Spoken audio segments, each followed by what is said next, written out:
नमस्कार बच्चों। Class 11th chemistry में हम चैप्टर 7 पढ़ रहे हैं साम्यावस्था।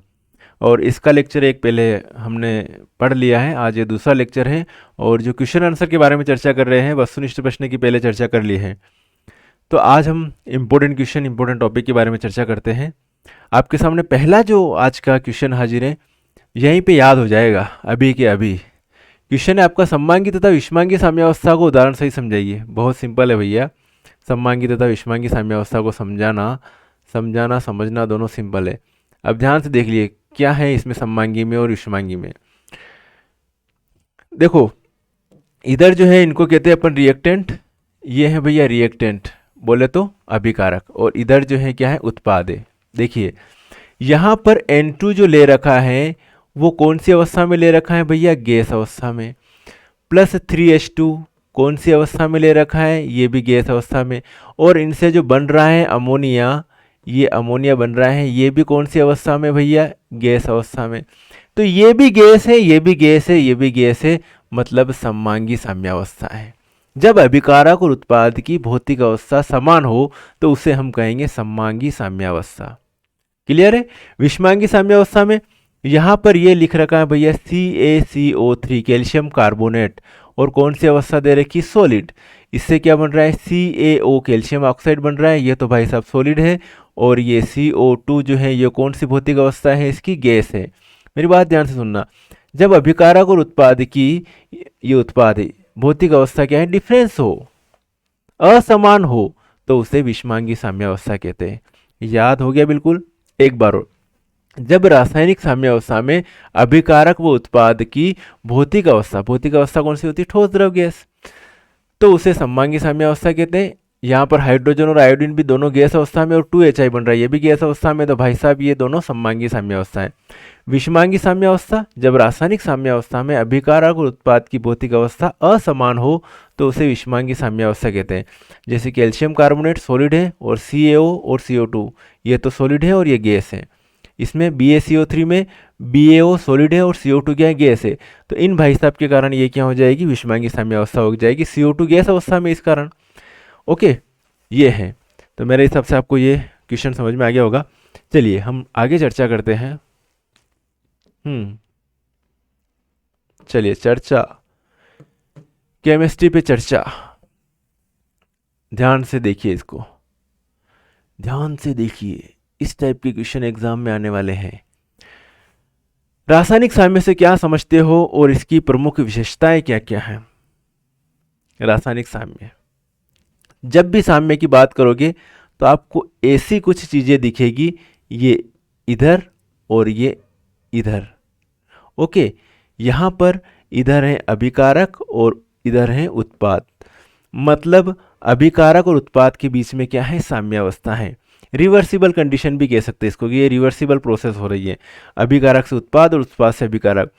जैसे कि हम बात करें कि पानी को गर्म कर रहे हैं तो क्या बनेगी, वाष्प बनेगी। लेकिन बंद पात्र में अगर हम गर्म कर रहे हैं पानी को, तो पानी से वाष्प बनेगी, और वाष्प वापस कंडेंस होकर क्या बनाएगी, द्रव बनाएगी, है ना। इन दोनों के बीच में क्या स्थापित हो जाएगा, साम्यावस्था स्थापित हो जाएगा। तो किसी उत्क्रमणीय रासायनिक अभिक्रिया की वह अवस्था, उत्क्रमणीय मतलब दोनों तरफ, अभिकारक से उत्पाद, उत्पाद से अभिकारक। तो किसी उत्क्रमणीय रासायनिक अभिक्रिया की वह अवस्था जिसमें क्रियाकारकों तथा क्रियाफलों के सांद्रण में समय के साथ कोई परिवर्तन नहीं हो रहा, है ना, समय के साथ कोई परिवर्तन नहीं हो रहा, मतलब जिस दर से अभिकारक उत्पाद में कन्वर्ट हो रहा है उसी दर से उत्पाद अभिकारक में कन्वर्ट हो रहा है, तो कोई परिवर्तन नहीं होता। अर्थात किसी रासायनिक उत्क्रमणीय अभिक्रिया की वह अवस्था जिसमें अग्र अभिक्रिया तथा प्रतिप अभिक्रिया समान वेग से घटित हो रही है। अग्र अभिक्रिया और प्रतिप अभिक्रिया समान वेग से घटित हो रही है, कहने का मतलब है कि जिस दर से अभिकारक उत्पाद में कन्वर्ट हो रहा है उसी दर से उत्पाद अभिकारक में कन्वर्ट हो रहा है। तो इसी को हम कहेंगे रासायनिक साम्यावस्था। क्लियर है। ओके, विशेषताएं क्या है साम्यावस्था पर, अग्र तथा प्रतिप। अग्र क्या है, ये आगे की ओर, प्रतिप क्या है, पीछे की ओर। प्रतिप बैकवर्ड, फॉरवर्ड, बैकवर्ड। अग्र तथा प्रतिप अभिक्रियाओं का वेग समान रहता है, बढ़िया बात है। क्रियाकारकों तथा क्रियाफलों की अपेक्षिक मात्राएं साम्य मिश्रण में स्थिर रहती हैं, जो भी है वो स्थिर रहेगी। साम्य की प्रकृति गतिक होती है, अर्थात साम्यावस्था पर अभिक्रिया रुकती नहीं है, बल्कि अग्र अभिक्रिया और प्रतिप अभिक्रिया समान वेग से निरंतर चलती रहती है। ओके, ताप दाब या सांद्रण में परिवर्तन करा के साम्य की स्थिति को बदला जा सकता है। अब क्या करेंगे, टेम्परेचर बदलेंगे या प्रेशराइज करेंगे तो साम्य चेंज हो जाएगा। साम्य अवस्था पर मुक्त ऊर्जा परिवर्तन शून्य होता है, अर्थात मुक्त ऊर्जा में कोई मुक्त ऊर्जा डेल जी बराबर क्या वैल्यू मिलेगी आपको, 0 मिलेगी। तो ये है भैया रासायनिक साम्य अवस्था क्या है, इसकी विशेषताएं क्या है। 5 नंबर का क्वेश्चन कंप्लीट है। चलिए आगे बढ़े। भौतिक साम्य अवस्था से क्या समझते हो आप। अब भौतिक साम्य अवस्था के ऊपर आगे बात। तो पदार्थ की 3 अवस्थाएं होती हैं। पदार्थ की 3 अवस्थाएं ठोस, द्रव, गैस होती है। ठोस का द्रव में या द्रव का ठोस में, ओके, या द्रव का गैस में या गैस का द्रव में, या एक और हो सकता है। 3 भौतिक अवस्थाएं हैं।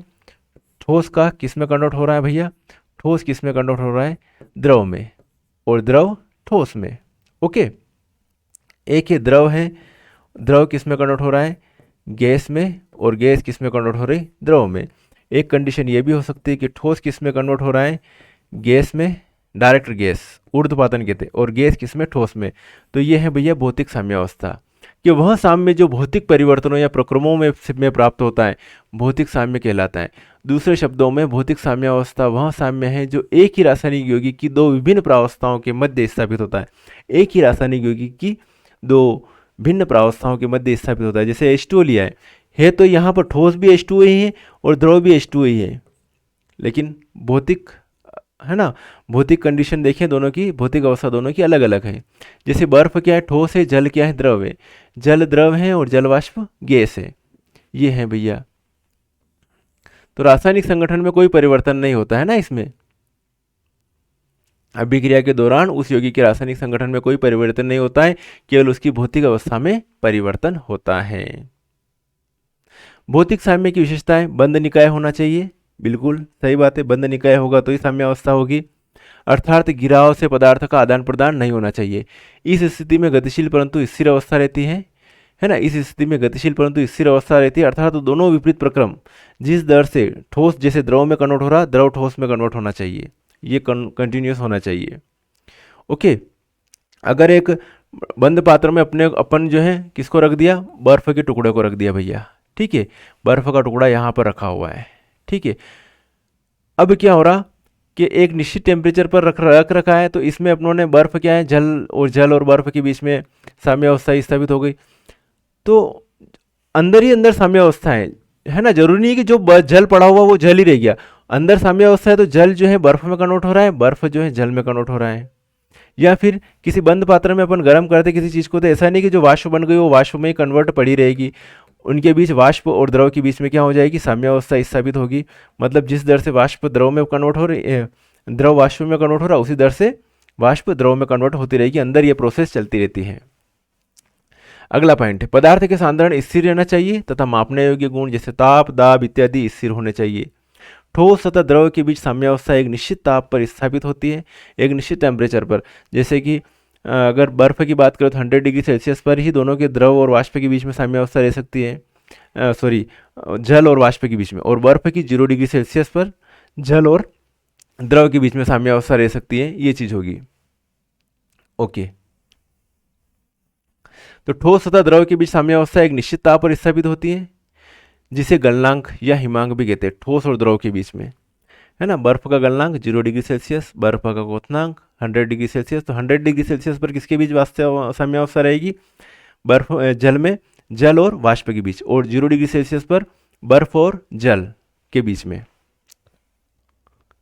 चलिए, यो तो बड़ो सरल है, बड़ो ही सरल क्वेश्चन है, बड़ो ही आसान क्वेश्चन है। अभी के अभी यहीं की यहीं आपको याद करवा के छोड़ देंगे। अच्छा, आपको जो है आपको इमेजिनेशन करना है इसमें क्वेश्चन में। इमेजिनेशन क्या करना बेटा जी, कि ये है कोई NaCl लिया आप लोगों ने, है ना, NaCl कौन सा, सॉलिड अवस्था में, और प्लस H2O बोले तो H2O को अपनों ने कह दिया एक्वस जल। अब क्या हो रहा है, ये जल में क्या हो रहा, घुल गया, तो Na प्लस एक्वस मतलब जलीय विलयन के अंदर aqueous plus Cl minus aqueous, ये दोनों चीज़ें आपको क्लियर हो गई होगी, है ना। दोनों कंडीशन में एक्वस में है ये। ओके, Cl माइनस भी जल में है, ये भी जल में है। तो NaCl को क्या लिख दिया यहाँ पर, AB, A plus B minus A B solid plus aqueous मतलब वही वाटर, ठीक है। और ये जो हो जाएगा ए प्लस एक्वस में और प्लस बी माइनस ये भी कहाँ पर आपका एक्वस में, ये चीज है। सुनना ध्यान से, निश्चित ताप पर, है ना, तो एक द्रव्यमानुपातिक क्रिया का नियम लागू होता है, उसमें ये जो है ये क्या है उत्पाद है और ये क्या है अभिकारक है, ये उत्पाद है और ये अभिकारक है।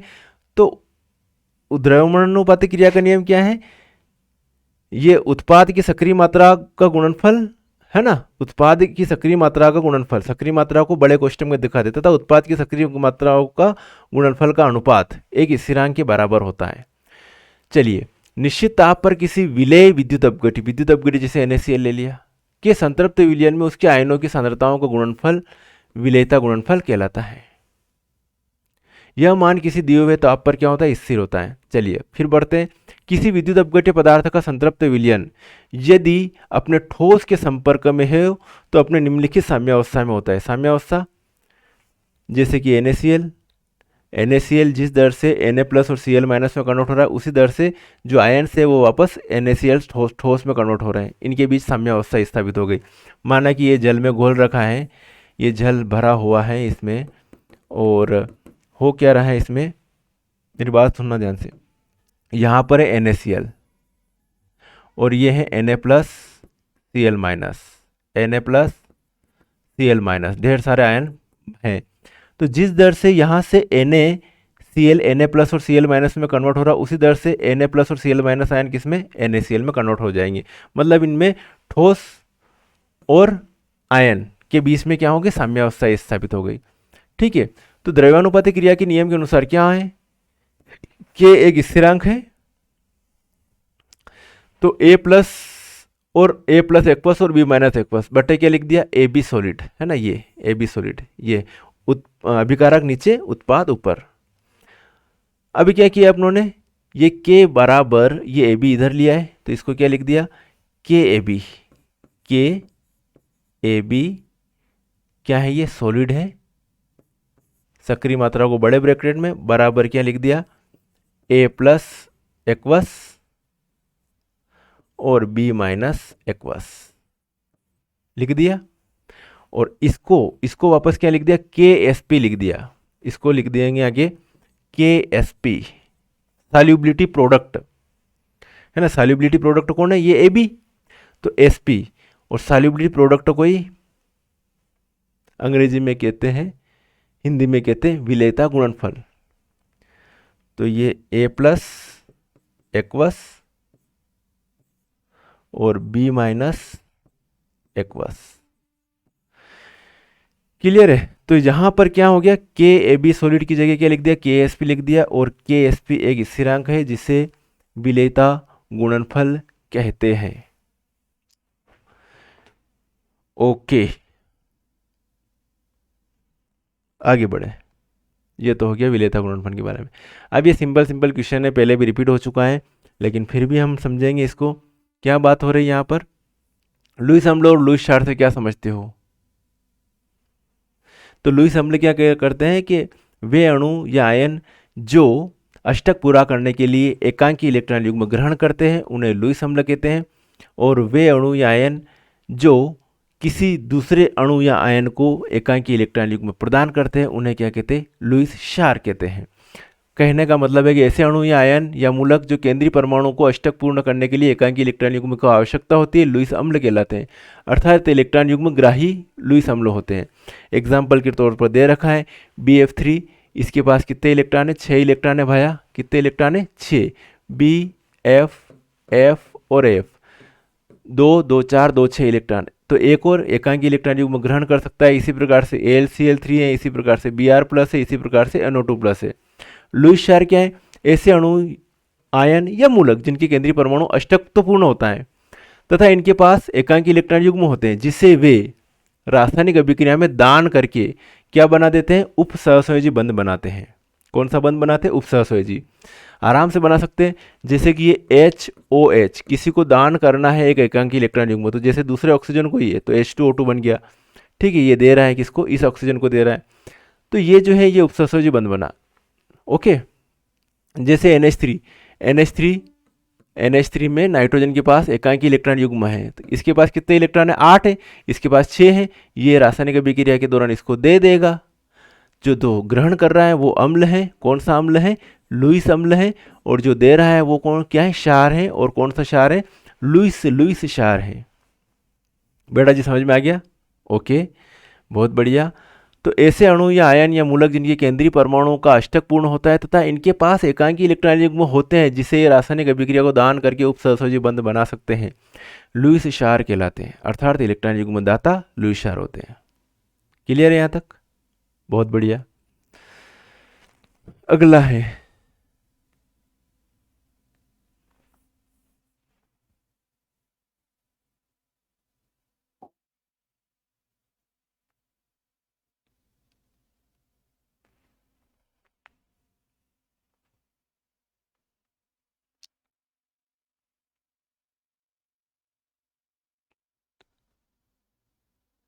कहाँ आ गए?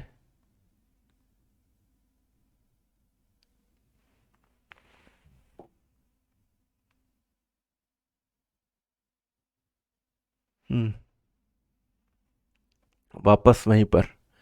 चलिए, अब अगला क्वेश्चन आपके सामने हाजिर है, ये वाला मिटा देते हैं इसको।